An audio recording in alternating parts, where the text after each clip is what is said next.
You know how people say that black women are the most educated demographic of people in America? Yeah, well, this is one of those videos that is gonna make you realize how true that is.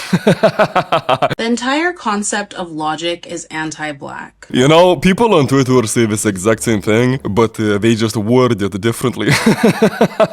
But let's zoom out for some context. Western philosophy built its idea of reason by defining who wasn't rational. To be logical meant being European, male, and civilized. To be logical meant being European, male, and civilized? It's like, you do know, you can just kind of like Google the definition of logic, of logical, and you can like see what the actual definition is. It's not that complicated. It's everything blackness was imagined not to be. I'm sorry, but black people's brains in America are so broken, but they literally see racism everywhere.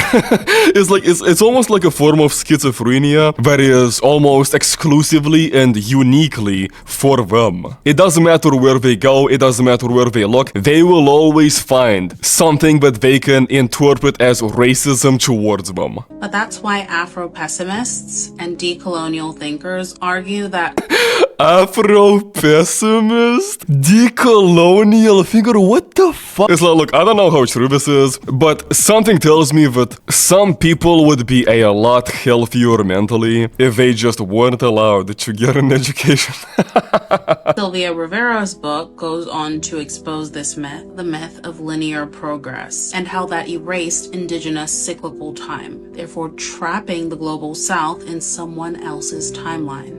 Okay, so that I actually think I do know what she's referring to there. And the only reason why is because a while ago there was another video being shared on Twitter of another woman that was talking about some African philosopher that said that Africans have no concept of the future. What if I told you that for many African societies, the concept of the future doesn't exist? Genius.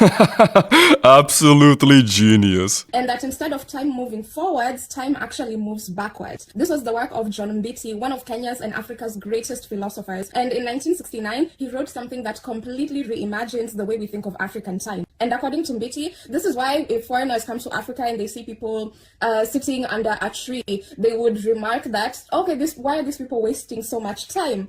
But in African thought, that sitting under a tree, it's not wasting time. It's either waiting for time or producing time. They think that sitting and doing nothing produces more time. For me, I think this Western idea of time as a commodity is what drives this Western obsession of progress, development, and some promised future. And this difference shapes everything from politics, economics, to how we live our daily lives. Bro, that unironically explains so much. And finally, on the post-colony, which reveals colonial reason as a logic that made blackness the outer limit of the human. So when I say logic is anti-black, I mean the very rules of logic were written from an imperialistic point of view. So to think freely, we need to rebuild reason itself from the ground up. Okay, so what I got from this video is that this woman thinks that she is actually pretty smart and she has some smart ideas, but the world rejects her ideas because they're actually retarded.